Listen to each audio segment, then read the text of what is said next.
Hannibal Barca, of Carthage. The legend says his father made him swear on an altar when he was still a boy an eternal hatred for Rome, a promise he took to his grave. He did not attack us by the obvious route. He did the unthinkable. He marched his army, infantry, cavalry, and dozens of war elephants, from Spain through Gaul, and over the wall of ice and stone of the Alps. He fell upon Italy like a thunderbolt from a cloudless sky, and for 15 years he was invincible. But his masterpiece of carnage was at Cannae. He let his center give way, luring us into a trap. Then his cavalry closed the bag, the greatest defeat in Rome's history.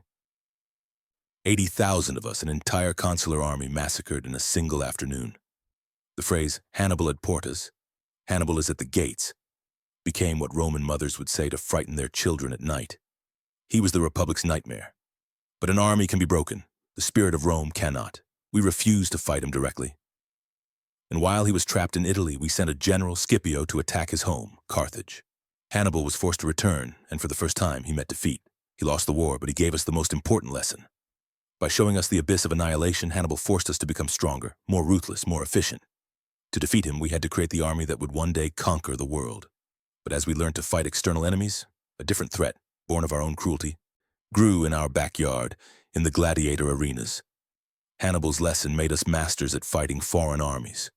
But we were completely blind to the enemy we ourselves created, chained and forced to fight for our entertainment. A gladiator is not a soldier. A soldier fights for honor and for Rome. A gladiator fights only to survive another day. His life is worthless, and a man with nothing to lose is the most dangerous enemy of all. What began as a desperate escape turned into an avalanche. Slaves from all over southern Italy fled their masters to join him. He trained them. He turned a mob of farmhands and domestic servants into an army. For 2 years, he marched through Italy almost unpunished. He crushed 2 consular legions, 2. The armies that conquered the world were being humiliated by men who, until yesterday, wore collars. The Senate, in a panic, handed the problem to a man as cruel as he was rich, Marcus Licinius Crassus. Crassus did not defeat Spartacus with brilliant tactics. He defeated him with resources. He cornered the slave army, cut off their supplies, and finally crushed them by the sheer force of numbers and steel. Crassus's punishment was a clear message to every slave in the empire. 6,000 survivors were crucified along the Appian Way, the main road to Rome. Spartacus lost. He was always going to lose. But his rebellion left a deep scar on Rome's pride, a permanent fear of the enemy that slept in our own homes. This fear made us more brutal, and this brutality would be needed, for a new kind of enemy was rising in the north, not an army of slaves, but an entire people, united by a single man. The fear of a slave revolt made us harder. And that hardness was used to break an entire people in the cold forests of Gaul. For years, Julius Caesar played the tribes against each other, a classic Roman tactic. Until a young chieftain of the Arverni did the impossible. His name was Vercingetorix. He united Gaul, and he knew he could not beat the legions in open battle. So he adopted a terrible but intelligent tactic, scorched earth. He convinced his own people to burn their cities, villages, and crops to starve us out. The war reached its climax at Alesia. Caesar cornered Vercingetorix and 80,000 of his warriors in a hilltop fortress. And then he did what only an engineering genius or a complete madman would do. When a gigantic Gallic relief army with more than 200,000 men arrived to attack us from behind, Caesar ordered the construction of a second wall, facing outwards. We were trapped in the middle, fighting on 2 fronts, besieging and being besieged at the same time. The iron discipline of the legion won. The relief army was broken. Starving Vercingetorix surrendered to spare his people from dying of hunger. He was kept in a dungeon for 6 years, dragged as a trophy in Caesar's triumph, and then quietly strangled. His defeat gave us Gaul, but it gave Caesar a power and a loyalty from his army that the Senate could not control. The man who defeated our enemy in the north would return home to become the master of Rome.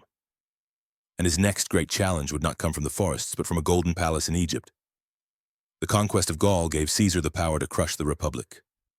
As master of Rome, he turned to the richest prize in the world, Egypt. But Egypt had a weapon our legions had never faced before, Cleopatra, the last pharaoh. Her kingdom was ancient, immensely rich, but militarily weak.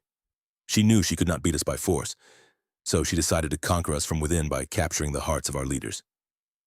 The first target was Caesar. She didn't ask for an audience. She made an entrance. She was smuggled into the palace and unrolled from a carpet at his feet.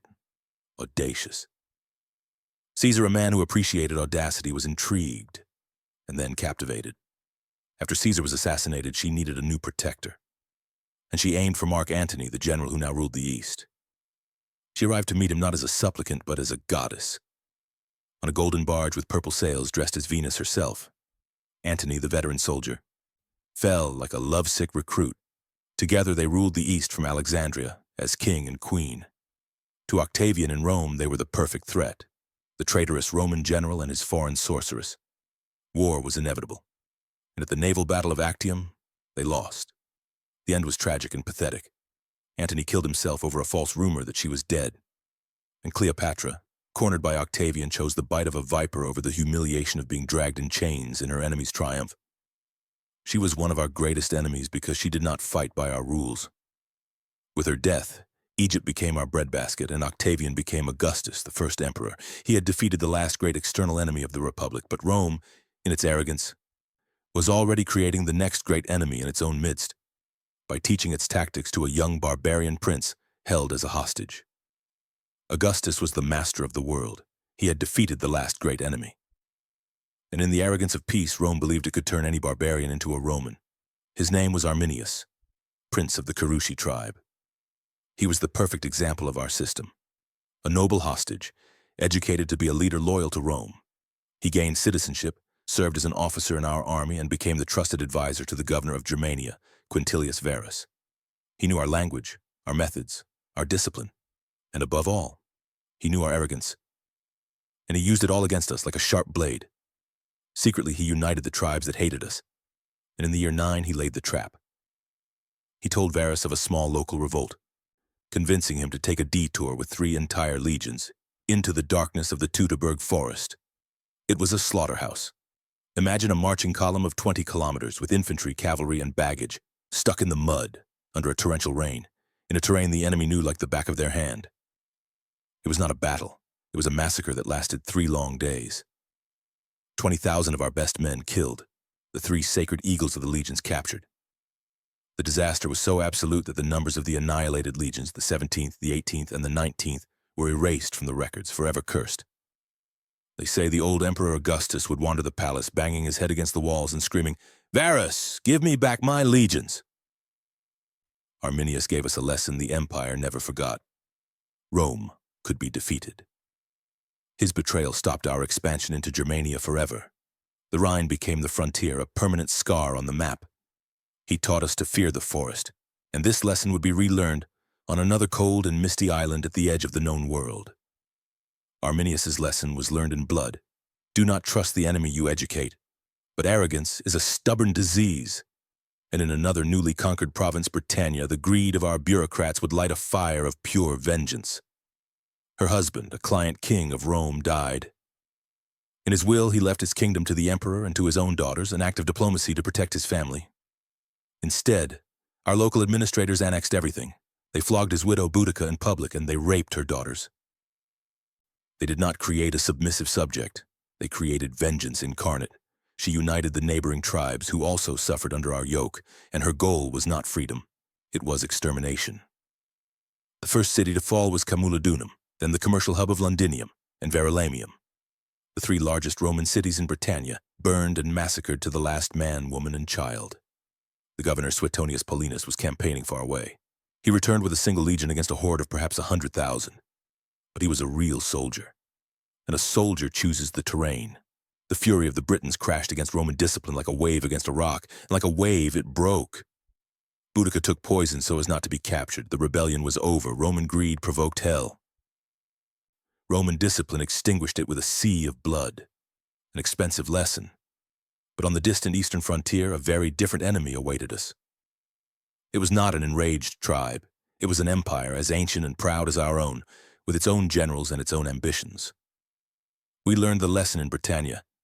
Discipline triumphs over fury.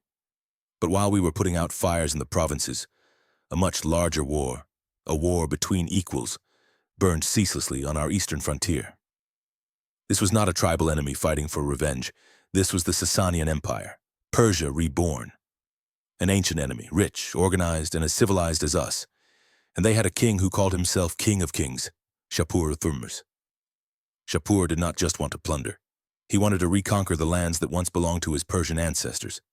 And in 260 in Mesopotamia, he did what not even Hannibal dreamed of doing. At the Battle of Edessa, he did not just annihilate a Roman army. He captured the emperor, Valerian, and Augustus, a Caesar, a god on earth to millions of subjects, became the enemy's prisoner of war. The Persian propaganda was ruthless. They spread the story that Shapur used the Roman emperor as a living footstool to mount his horse. When Valerian died in captivity, legend says his body was flayed, his skin dyed red and stuffed with straw. A human trophy hung in a Persian temple, an eternal warning to Rome. The capture of an emperor was our greatest shame.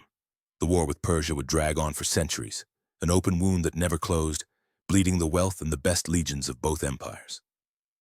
This endless war in the East left us blind and weak, and while our eyes were fixed on Persia, a new storm, a horde from the unknown heart of the steppe, was forming. An enemy who wanted neither kingdoms nor thrones, only the end of the world. The endless war with Persia bled us for centuries, a wound that left us weak and distracted.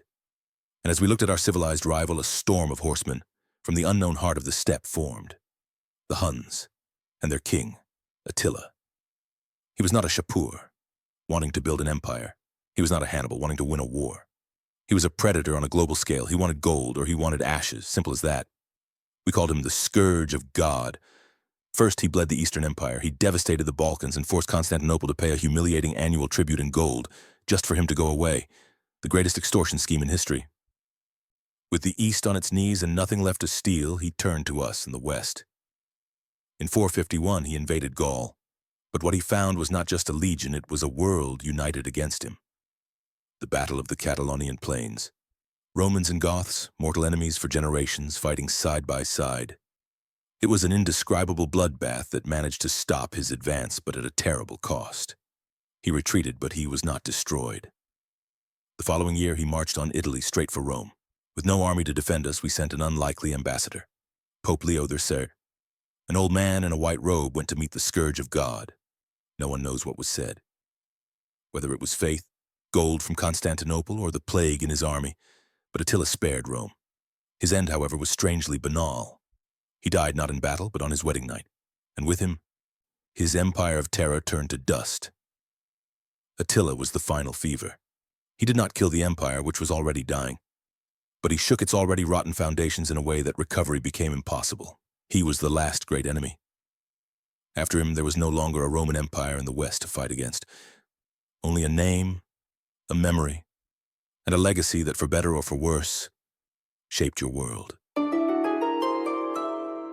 The barbarian invasions. Everyone wants a single reason for the death of an empire. They look for the killer with the knife in his hand. And for Rome, the easiest culprit is always the barbarian.